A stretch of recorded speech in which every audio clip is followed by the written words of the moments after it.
Olá para você que acompanha Notícias Agrícolas, nossa programação continua, foco agora é mercado de café, a gente encerra a semana aí sem grandes variações lá na Bolsa de Nova York, mercado parece que ainda está aguardando essas chuvas do mês que vem para ver o que vai acontecer com o próximo ciclo de produção aqui do Brasil, mas para a gente conversar como é que foram esses últimos dias, teve dado importante saindo aí para o mercado, a gente convida agora o Guilherme Mori, ele fala em nome do Rabobank. Guilherme, seja bem-vindo mais uma vez aqui ao NA. Boa tarde, Virgínia. Boa tarde a todos. Guilherme, uma semana mais tranquila, né, para o mercado de café. Recuou um pouquinho, fez alguns ajustes aí no preço. Sexta-feira terminando sem grandes variações lá em Nova York. Como é que você traduz essa última semana aí para o produtor? Bom, Virgínia, realmente essa semana foi uma semana com volatilidade, porque a gente viu que o preço do café ele teve as suas subidas, depois deu uma recuada, subiu e depois novamente hoje deu um retorno. Mas a gente teve algumas novidades no mercado do café, se a gente for ver. A gente teve a divulgação das exportações brasileiras por parte do Secafé essa semana, que indicou mais um número preocupante quando a gente analisa essa expectativa em torno da logística global.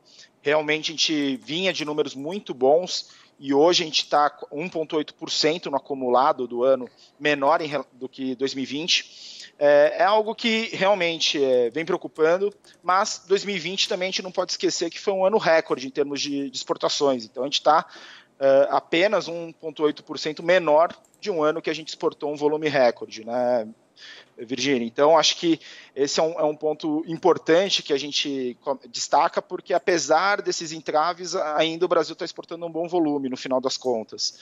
Mas, realmente, quando a gente começa a pensar no longo prazo, quando a gente conversa com os especialistas da logística global, realmente preocupa esse cenário de fretes marítimos super altos, trazendo para o mercado do café esse frete do containerizado. Ele continua subindo, não para de subir. Segundo os nossos dados de custo de fretes containerizados, esse valor aí está quase 300% maior em relação ao ano passado, se a gente for ver. Então, realmente é uma preocupação. Associado a essas altas, a gente tem essa questão da disponibilidade de container, esse alto índice de cancelamento de booking, né? Então, realmente é algo que preocupa a cadeia do café como um todo. Mas, paralelo a isso, a gente também teve um outro assunto, né, que também a Green Coffee Association divulgou, os dados de estoques. A gente ainda está abaixo em relação ao último ano, quando a gente olha o agosto desse ano, porém teve um leve incremento, né? Então eu acho que se por um lado a gente teve notícias aí preocupantes com relação à oferta global, por outro a gente vê que mesmo diante desse cenário, o estoque lá nos Estados Unidos subiu um pouco, Virgínia. Então eu acho que é um balanço de notícias, de novidades, que no final, como você mesmo falou, o mercado está mais interessado em entender como que vai se desenvolver o clima aqui no Brasil. Então, final do mês está previsto algumas chuvas em setembro, outubro também, então vai ser importante a gente monitorar o desenvolvimento aqui no Brasil. E Guilherme, você trouxe vários pontos que eu quero falar com você, mas vamos começar pela logística, que é uma coisa que está pegando, e você vem alertando aqui no Notícias Agrícolas junto com a gente desde março, quando começou o problema lá no canal de Suez, enfim. Os números do Secafé, eles de fato chamam muita atenção. Eu também assustei, eu estava te falando antes da gente entrar ao vivo, eu também assustei quando eu peguei o relatório na mão. Mas me parece que o mercado não precificou em cima disso. É essa análise que a gente tem que fazer.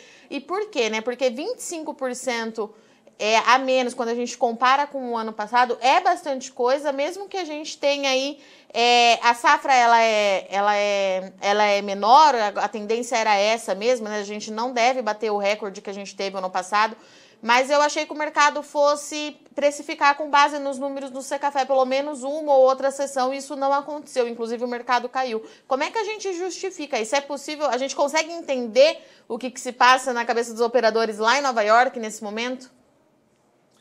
Sim, Virgínia. Na verdade, a gente não pode esquecer, como você mesmo falou, a gente vinha discutindo esse tema desde março.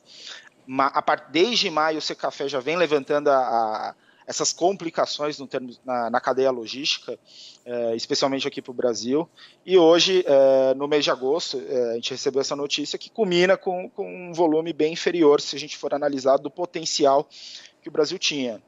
Eu acho que a gente tem alguns aspectos que a gente não pode se esquecer, que o primeiro é que, conforme eu já falei, 2020 a gente exportou um volume recorde, e a gente está bem próximo, se a gente for analisar o acumulado do ano, né, janeiro a agosto 21, com janeiro a agosto de 20, a gente está 1,8% menor.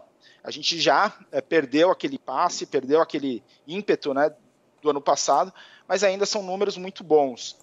E o segundo ponto, Virgínia, que eu acho que a gente não pode esquecer, que a gente está tão acostumado nesse mercado volátil do café, a gente sempre está esperando uma grande movimentação do mercado, mas a gente não pode esquecer que no ano, se a gente for pegar Nova York, o preço está mais de 50% maior em relação ao ano passado. Aqui no Brasil, os preços de café, se a gente for analisar ano contra ano, está mais de R$1.000, uma alta perto de 90%. Então, são altas muito expressivas se a gente for analisar fazendo o comparativo anual, né? Então, eu acho que o mercado está esperando, de uma forma mais concreta, novidades mais parrudas, né? Ou seja, como que vai ser a próxima safra brasileira, porque todos esses fatores que a gente está discutindo, ou seja, a gente já sabia que o Brasil ia produzir menos esse ano, poderia impactar nas exportações ao final desse ano, então já era esperado um pouco esse cenário aí um pouco mais justo em termos de oferta, mas realmente o que o mercado está querendo entender é para o 22, o que a gente pode esperar do Brasil, qual que é o potencial produtivo do Brasil, e boa parte dessas respostas eu acho que vai vir nos próximos 2 meses em especial, né? E Guilherme, a gente tem essa questão da seca, teve a geada, mercado esperando para ver como é que vem essa chuva. Como você disse no começo, a gente tem previsão de chuva assim para a última semana do mês, alguma coisa que pode levar certo alívio. Mas como é que deve ficar os preços? A gente consegue, no médio prazo, decifrar para o produtor como é que deve se comportar esse mercado? Se chover o suficiente, né? A gente perde tudo isso que o mercado subiu nesse último ano, que você disse que está mais de 50%, está 50% mais alto. Se chover o suficiente, né? No cenário assim, mais otimista que a gente espera das condições climáticas, o que acontece? Bom, Virgínia, realmente eu acho que uma coisa que a gente não pode fugir é que o cenário ele é um pouco mais preocupante esse ano. Então, diferentemente de outros anos, onde a gente vinha de um superávit global maior, de boas safras do Brasil, ou com uma expectativa de boa safra no Brasil, esse ano eu acho que a gente veio de uma quebra muito acentuada para o Brasil. Outras regiões também não performaram bem nesse atual ano safra, né? Então a gente pode pegar Colômbia, a gente pode pegar o próprio Vietnã agora, que teve uma quebra de safra e enfrenta essas inúmeras restrições de colocar o café no mercado. Então eu acho que o mercado está exatamente nesse passe de entender como que vai ser não só o Brasil, mas as outras regiões produtoras. E aí que a gente entra novamente que esses próximos meses, não só setembro, outubro, mas ao longo desse desenvolvimento, o mercado está entendendo que não existe muita margem para erro aqui do Brasil, né? Então, uma nova decepção aqui no Brasil pode levar aí os preços a subirem mais fortes até. Mas, se a gente tiver um cenário normal de preço, né, diante desse cenário justo que a gente está observando no presente momento, a gente ainda enxerga preços fortalecidos para o café, principalmente quando a gente compara com 2020 ou próprio 2019. Mas aí sim, em patamares menores, né? Talvez a gente comece a ver o preço do café entre 1,60 e 1,80, caso a gente tenha um desenvolvimento normal. Mas, honestamente, para os próximos meses, a gente ainda prevê muita volatilidade, principalmente para o contrato de dezembro, Virgínia. Então, é até complicado, a gente vai falar de um range muito grande, mas é isso que o mercado do café vem apresentando para a gente, algo em torno de $1,70 a $2, mais ou menos, né? Então, a gente está prevendo muita volatilidade nos próximos meses, dado essa incerteza climática. E dada essa incerteza climática, e esse é realmente uma média de preço muito longe, né, Guilherme? De 1,70 para 2, eu acho que é a primeira vez até que você traz esses números para a gente. O momento é de pé no chão para o produtor? É pensar para o mercado como um todo? Está todo mundo mais cauteloso para ver o que vai acontecer? Como é que tem sido as movimentações?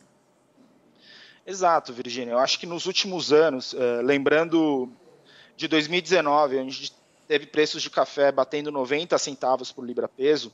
Aqui no Brasil, preço de café R$300, R$400, enfim, né, dependendo do tipo que você trabalha. O produtor de café, à medida que foi vendo esses preços aumentarem, foi negociando, foi fazendo negócios futuros, né? Foi adiantando essa comercialização de uma forma até, no meu ponto de vista, acertada, porque você melhora a sua rentabilidade, você está trabalhando com está sabendo o seu custo de produção, está sabendo da sua rentabilidade, sabe do que esperar no futuro. E agora, dado esse elevado grau de comercialização, o produtor está esperando um pouco mais para decidir se realmente existe margem para subir um pouco mais esses preços, ou se realmente é o momento de efetuar aí o restante do que falta a ser comercializado, Virginia. Então, o produtor, nesse momento, ele está olhando o mercado com muita cautela. Muitos dos que foram afetados pela geada, mais cautela ainda. Então, é um momento aí que o produtor está pensando um pouco mais, está se resguardando um pouco mais antes de ver e realizar qualquer negociação. Guilherme, mudando um pouquinho agora de assunto, falando em pandemia e abertura, né? Essas diminuições das restrições lá fora, a gente muito ouve no mercado essa retomada da Europa, dos Estados Unidos, pessoal na rua, aumento de consumo, em um momento que a gente tem esse problema muito grande com a logística que você estava falando no começo para a gente.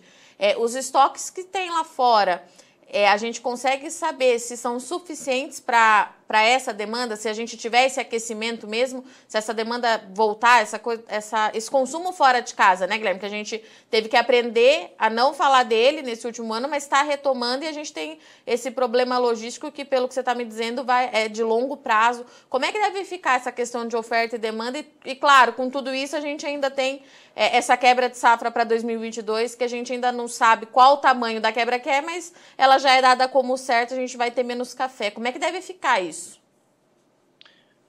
Bom, excelente pergunta. Algo que a gente vem observando é que o primeiro semestre do ano a gente teve resultados muito positivos dos países consumidores. Então, quando a gente olha Estados Unidos, a reabertura econômica deles começou mais cedo, então a demanda acelerou, especialmente fora dos lares. A gente teve uma surpresa muito positiva vinda do Japão também, que apresentou um índice de consumo bem bacana. E aí, para a Europa, a gente observou que eles ficaram meio estacionados aí nesse primeiro semestre do ano, vamos dizer assim, né? Uma evolução muito baixa, mas também não pegou a gente de surpresa, dado que as restrições por lá demoraram mais para acontecer, né? Eles tiveram uma série de problemas aí ao longo do primeiro semestre do ano, o lockdown acabou sendo um pouco mais restritivo, mas esse segundo semestre, em especial, a gente está observando aí, está esperando um crescimento muito bom aí no consumo de café.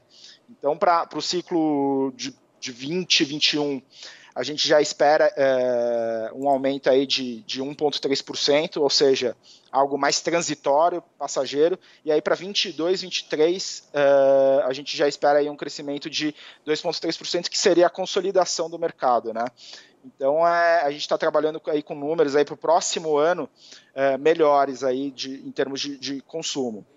E no meio desse turbilhão, a gente tem esses problemas logísticos. O que a gente vem vendo, Virgínia, é que nos últimos anos, em especial desde 2020, que a gente teve também uma ruptura, lógico, de menor impacto na cadeia logística, que muitos torrefadores, muitos players começaram a trabalhar aí com estoque de passagem, com estoques de café maiores do que eles vinham trabalhando nos últimos anos.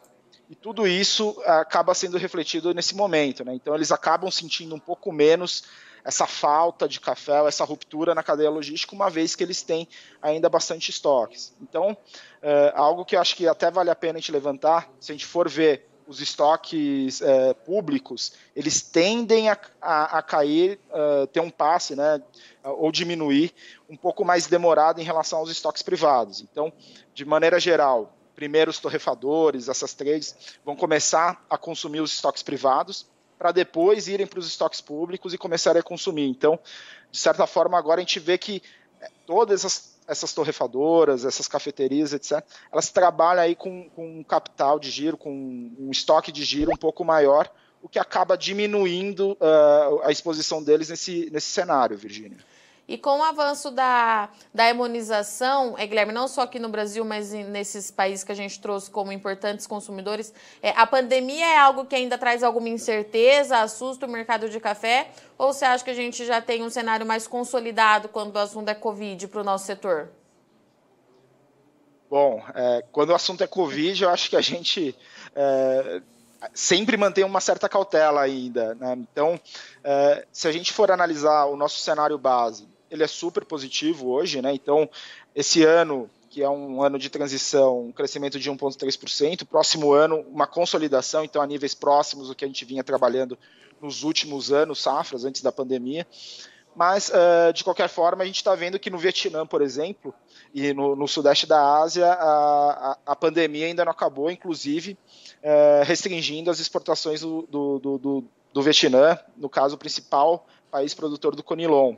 Então, a gente vê que a pandemia não acabou, a perspectiva continua otimista, mas tem que ter uma cautela sempre, né, Virgínia?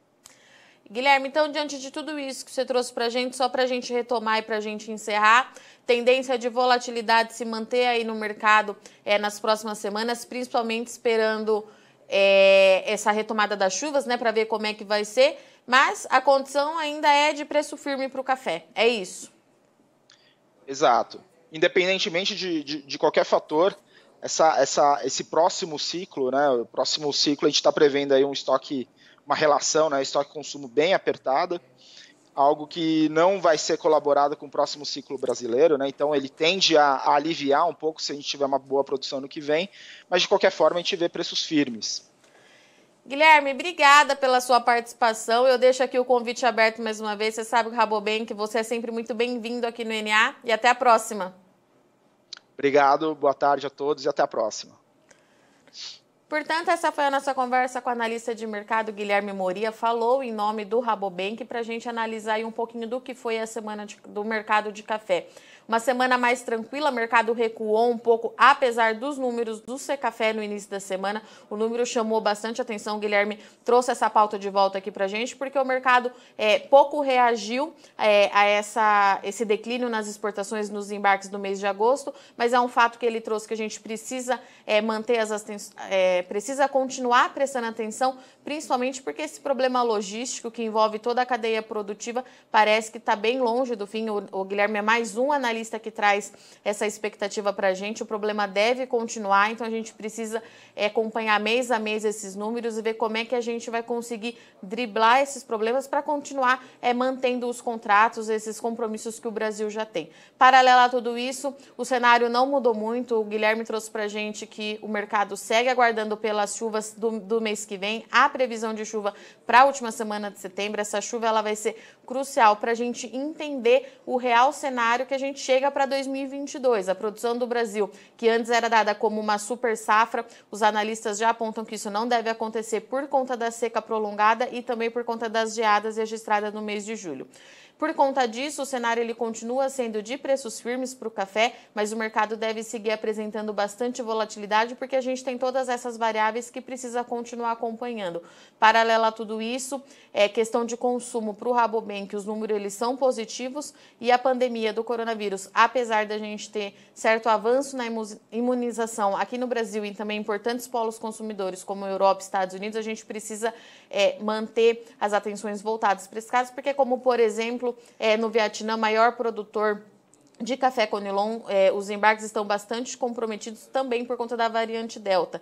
Então, tudo isso a gente precisa continuar acompanhando. O restinho de 2021 deve ser de bastante volatilidade, pelo que o Guilherme trouxe. E a gente vai seguir acompanhando aqui no Notícias Agrícolas, sempre buscando aí as informações necessárias. E o Guilherme trouxe que hoje o momento ele segue sendo de cautela, produtor com o pé no chão para tentar entender melhor o que vai acontecer daqui para frente.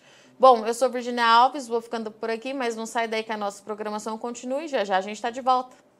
Participe das nossas mídias sociais, no Facebook, Notícias Agrícolas, no Instagram, @Notícias Agrícolas e em nosso Twitter, @Noteagri. E para assistir todos os vídeos, se inscreva no YouTube, na Twitch, no Notícias Agrícolas Oficial.